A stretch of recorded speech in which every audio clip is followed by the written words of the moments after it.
Hello friends, welcome back to my YouTube channel. ಇವತ್ತಿನ ವಿಡಿಯೋದಲ್ಲಿ IDBI ಬ್ಯಾಂಕ್ನಲ್ಲಿ ಖಾಲಿ ಇರತಕ್ಕಂಥ ಹುದ್ದೆಗಳ ಬಗ್ಗೆ ಈ ವಿಡಿಯೋದಲ್ಲಿ ಮಾಹಿತಿ ಕೊಡ್ತಾ ಹೋಗ್ತಾನೆ.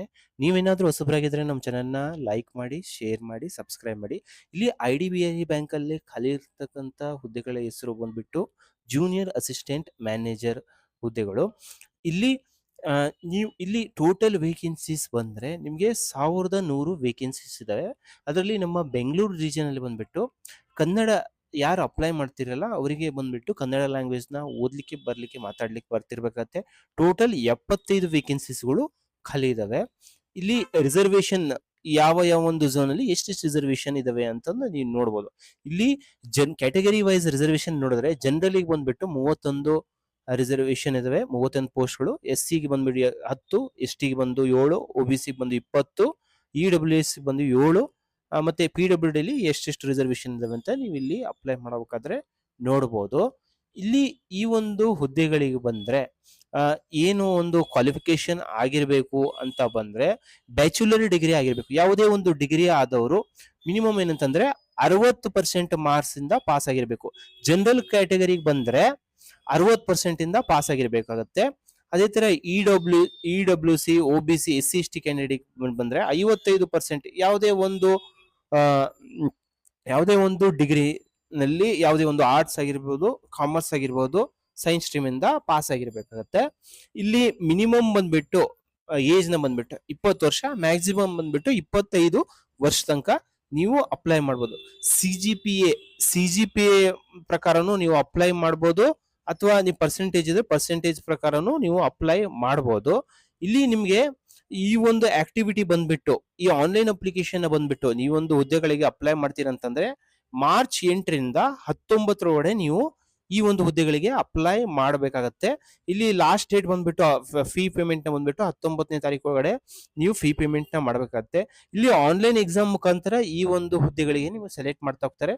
ಏಪ್ರಿಲ್ 12 2026 ಮಾರ್ನಿಂಗ್ ಸೆಷನ್ ಅಲ್ಲಿ ನಿಮ್ಗೆ ಎಕ್ಸಾಮ್ಸ್ ನ ನಡೆಸ್ತಾ ಹೋಗ್ತಾರೆ. ಇಲ್ಲಿ ಸೆಲೆಕ್ಷನ್ ಪ್ರೊಸೆಸ್ ಬಂದ್ರೆ ನಿಮಗೆ ಯಾವ ರೀತಿ ಸೆಲೆಕ್ಟ್ ಮಾಡ್ತಾ ಹೋಗ್ತಾರೆ ಅಂತ ಬಂದ್ರೆ ನಿಮ್ಗೆ ಆನ್ಲೈನ್ ಟೆಸ್ಟ್ ಇರುತ್ತೆ ಫಸ್ಟ್, ನೆಕ್ಸ್ಟ್ ಡಾಕ್ಯುಮೆಂಟ್ ವೆರಿಫಿಕೇಶನ್ ಇರುತ್ತೆ. ಆನ್ಲೈನ್ ಟೆಸ್ಟ್ ಕ್ಲಿಯರ್ ಮಾಡಿದ್ರೆ ಡಾಕ್ಯುಮೆಂಟ್ ವೆರಿಫಿಕೇಶನ್ ಇರುತ್ತೆ, ಪರ್ಸನಲ್ ಇಂಟರ್ವ್ಯೂ ಇರುತ್ತೆ, ಪ್ರೀ ಮೆಡಿಕಲ್ ಟೆಸ್ಟ್ ಇದೆ. ಇಷ್ಟು ಪ್ರೊಸೆಸ್ ಅಲ್ಲಿ ನಿಮ್ಗೆ ಸೆಲೆಕ್ಟ್ ಮಾಡ್ತಾ ಹೋಗ್ತಾರೆ. ಇಲ್ಲಿ ನಿಮ್ಗೆ ಆನ್ಲೈನ್ ಟೆಸ್ಟ್ ಯಾವ ರೀತಿಯಲ್ಲಿ ಇರುತ್ತೆ ಅಂತ ಬಂದ್ರೆ ಇಲ್ಲಿ ನಿಮ್ಗೆ ಟೋಟಲ್ 200 ಕ್ವಶನ್ಸ್ ಇರ್ತವೆ. 200 ಮಾರ್ಕ್ಸಿಗೆ 2 ಗಂಟೆಗಳ ಕಾಲ ನಿಮಗೆ ಟೈಮ್ ಕೊಟ್ಟಿರ್ತಾರೆ. ಅದರಲ್ಲಿ ನೀವು ಕಂಪ್ಲೀಟ್ ಮಾಡ್ಬೇಕಾಗುತ್ತೆ ಎಕ್ಸಾಮ್ ನ. ಅದನ್ನು ಬಂದ್ಬಿಟ್ಟು CBT ಎಕ್ಸಾಮ್ ಇರುತ್ತೆ. ಇದು logical reasoning, data analysis, interpretation ಬಗ್ಗೆ 60 ಕ್ವಶನ್ಸ್, 60 ಮಾರ್ಕ್ಸ್ಗೆ ಟೈಮ್ ಬಂದ್ಬಿಟ್ಟು ಇದಕ್ಕೆ 40 ನಿಮಿಷಗಳ ಕಾಲ ಟೈಮ್ ಕೊಟ್ಟಿರ್ತಾರೆ. ಇಂಗ್ಲಿಷ್ ಲ್ಯಾಂಗ್ವೇಜ್ ಬಂದ್ಬಿಟ್ಟು 40 ಕ್ವಶನ್ಸ್, 40 ಮಾರ್ಕ್ಸ್ಗೆ 20 ನಿಮಿಷಗಳ ಕಾಲ ಟೈಮ್ ಕೊಟ್ಟಿರ್ತಾರೆ. ಕ್ವಾಂಟಿಟೇಟಿವ್ ಆಪ್ಟಿಟ್ಯೂಡ್ ಬಂದ್ಬಿಟ್ಟು 35 ಕ್ವಶನ್ಸ್, 35 ಮಾರ್ಕ್ಸ್ಗೆ 40 ಕ್ವಶನ್ಸ್, 40 ಮಾರ್ಕ್ಸ್ ಇರುತ್ತೆ, 35 ನಿಮಿಷಗಳ ಟೈಮ್ ಇರುತ್ತೆ. ಜನರಲ್ ಅವೇರ್ನೆಸ್, ಕಂಪ್ಯೂಟರ್ ಬಗ್ಗೆ, IT ಬಗ್ಗೆ 60 ಕ್ವಶನ್ಸ್, 60 ಮಾರ್ಕ್ಸ್ ಇರುತ್ತೆ. ಟೋಟಲ್ ಬಂದ್ಬಿಟ್ಟು 25 ನಿಮಿಷ. ಟೋಟಲ್ 2 ಗಂಟೆಗಳ ಕಾಲ ಇರುತ್ತೆ ನಿಮ್ಗೆ ಎಕ್ಸಾಮ್. 200 ಮಾರ್ಕ್ಸ್ಗೆ 200 ಕ್ವಶನ್ಸ್ ಆನ್ಸರ್ ಮಾಡ್ಬೇಕಾಗತ್ತೆ. ಪೆನಾಲ್ಟಿ ಇರುತ್ತೆ. ಪ್ರತಿ ಒಂದು ತಪ್ಪು ಉತ್ತರಕ್ಕೆ ಬಂದ್ಬಿಟ್ಟು 0.25 ಮಾರ್ಕ್ಸ್ ನ, ಪ್ರತಿ 4 ತಪ್ಪು ಉತ್ತರಕ್ಕೆ 1 ಮಾರ್ಕ್ಸ್ ನ ಕಡಿತ ಮಾಡ್ತಾ ಹೋಗ್ತಾರೆ. ಇಲ್ಲಿ ಪರ್ಸನಲ್ ಇಂಟರ್ವ್ಯೂ ಯಾವ ರೀತಿ ಇರುತ್ತೆ ಅಂತ ನೀವು ನೋಡ್ಕೋಬೇಕಾಗತ್ತೆ. ಮೆಡಿಕಲ್ ಫಿಟ್ನೆಸ್ ನ ಯಾವ ರೀತಿ ಮಾಡ್ತಾರ ಅಂತ ಬಂದ್ರೆ ಇವೆಲ್ಲ ಇದೆ. ಇಲ್ಲಿ ಎಲಿಜಿಬಿಲಿಟಿ ಕ್ರೈಟೀರಿಯಾ ನಾನು ಹೇಳಿದ್ರೆ ಇಂಡಿಯನ್ ಸಿಟಿಸನ್ ಆಗಿರ್ಬೇಕು, ಯಾವುದೇ ಒಂದು ಯೂನಿವರ್ಸಿಟಿಯಿಂದ ಡಿಗ್ರಿ ಪಾಸ್ ಮಾಡಿರ್ಬೇಕಾಗತ್ತೆ.